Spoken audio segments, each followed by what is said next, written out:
Fala família, bem-vindos ao canal Vitrine Política. Já percebeu como certas verdades nunca passam na TV? Como alguns nomes são protegidos a qualquer custo, enquanto outros são massacrados todos os dias? Isso não é coincidência, é sistema. No Vitrine Política, a gente não finge neutralidade, não engole narrativa pronta e não abaixa a cabeça para ninguém. Aqui se analisa, se questiona e se expõe aquilo que querem manter escondido. Se você está cansado da velha mídia, cansado de ver o povo sangrando enquanto o poder se protege nos bastidores, então esse canal é para você. Aqui a gente escancara o jogo sujo, denuncia abusos, cobra quem deveria servir ao povo e dá a voz a quem se recusa a ser manipulado. Então já se inscreve, ativa o sino e compartilha, porque quanto mais gente acordada, mais o sistema treme. Isso é Vitrine Política. Aqui a verdade incomoda e não será calada. E essa notícia vem diretamente do Paraná com Jeffrey Chiquini. André Mendonça já está sabendo de muita coisa. Assista esta matéria até o final para você entender melhor tudo sobre o que está ocorrendo. E vamos deixando os créditos na plataforma para o Chiquini. E não se esqueça de deixar o seu comentário e de dizer de qual cidade você vê esta matéria, para que possamos saber até onde está chegando a nossa audiência. Sem mais enrolações, vamos à matéria.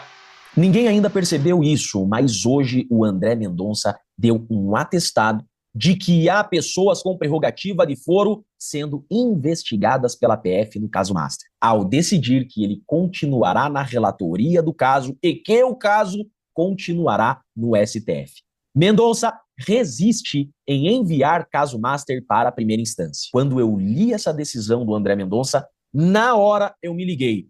Há envolvimento de pessoas com foro privilegiado aqui no caso Master sendo investigadas.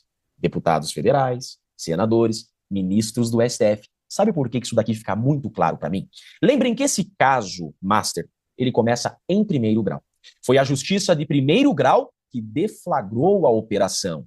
Foi a justiça de primeiro grau que determinou busca e apreensão no Vorcaro, que determinou apreensões e bloqueios de bens, inclusive decretou a prisão temporária do Vorcaro. Aí então, o Dias Toffoli, depois de viajar com o advogado do Vorcaro, ele se atravessa no caso e ele, Dias Toffoli, puxa de ofício esse caso para o STF. Estão lembrado disso? Esse caso estava em primeiro grau e Dias Toffoli é que puxa para o STF. Esse caso não era do STF. Então, se André Mendonça, agora na relatoria desse caso, decidiu continuar com a relatoria no STF, é porque o André Mendonça viu com seus próprios olhos envolvimento de pessoas com foro no STF envolvidas no caso Master. Isso está muito claro, porque quando o Dias Toffoli sai da relatoria e essa relatoria passa ao André Mendonça, o André Mendonça poderia e deveria declinar da sua competência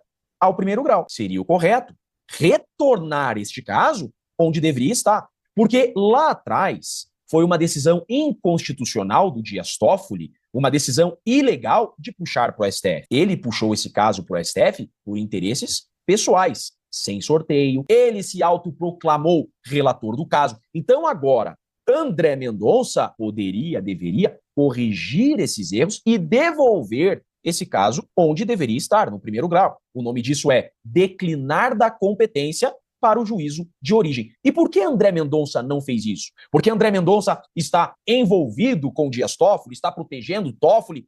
Claro que não. André Mendonça já deu todos os indicativos de estar conduzindo de forma correta a relatoria desse caso. Assim que o André Mendonça chega nesse caso, ele tira os sigilos que o Dias Toffoli colocou, ele dá autonomia para a Polícia Federal que o Dias Toffoli tinha tirado. Então, não há motivos aqui para duvidarmos de André Mendonça. E eu, pelo que eu estou vendo da condução da relatoria do André Mendonça, ele já sabe.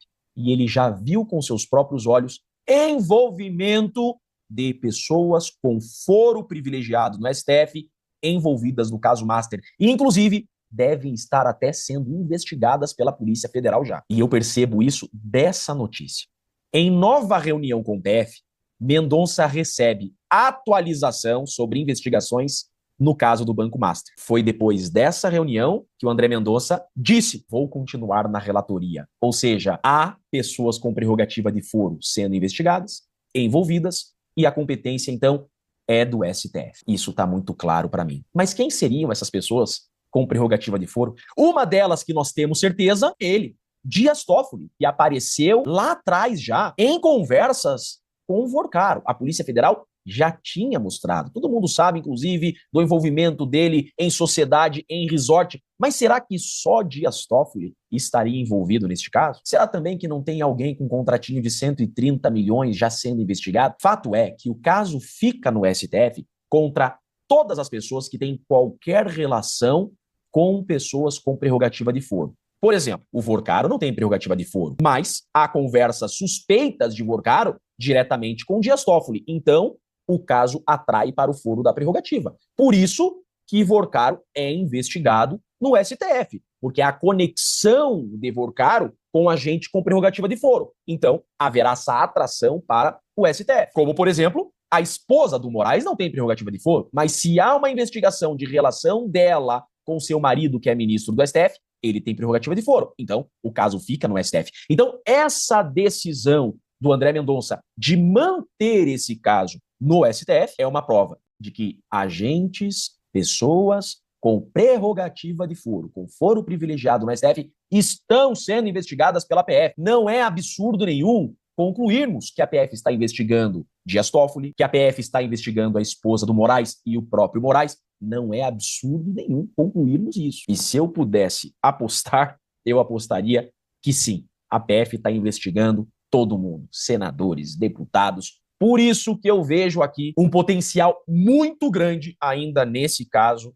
mas em relação à condução da relatoria por parte do André Mendonça, não há o que criticá-lo. Ele tem feito, sim, um bom trabalho e o que nos dá ainda mais esperança no seu trabalho e no resultado que produzirá. Ninguém é perfeito, André Mendonça não é perfeito, mas ele merece o benefício da dúvida, porque ainda não deu nenhuma pisada na bola para duvidarmos da sua imparcialidade e competência. Eu sou Jeffrey G. E vamos para mais notícias no site Conexão Política.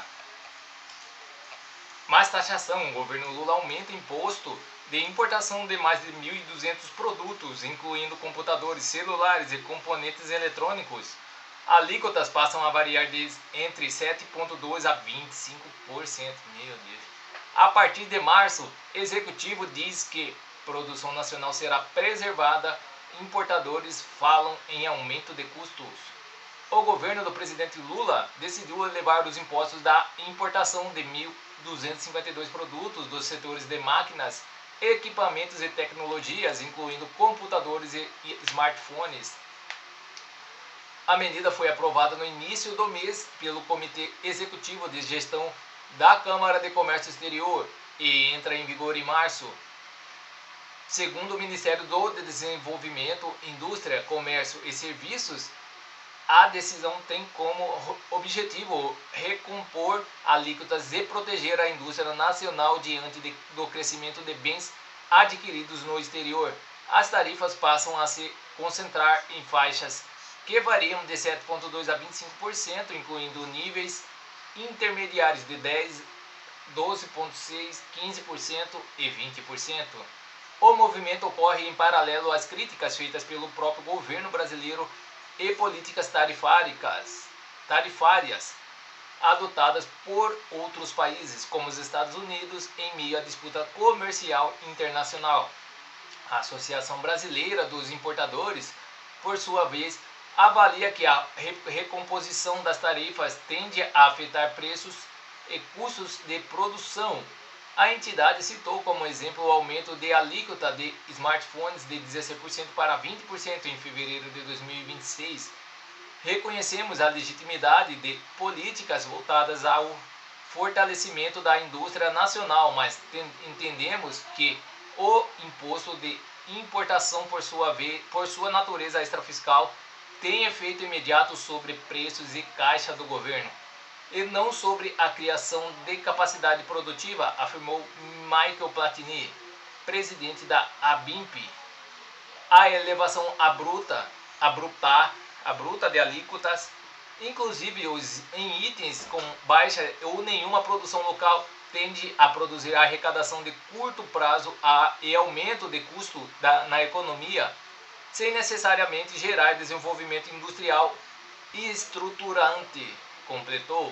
A associação argumenta que parte relevante dos produtos atingidos correspondentes a bens intermediários e componentes utilizados na indústria nacional, o que pode afetar cadeias produtivas integradas. Parte relevante dos itens atingidos correspondentes a bens intermediários, componentes e equipamentos utilizados no processo produtivo.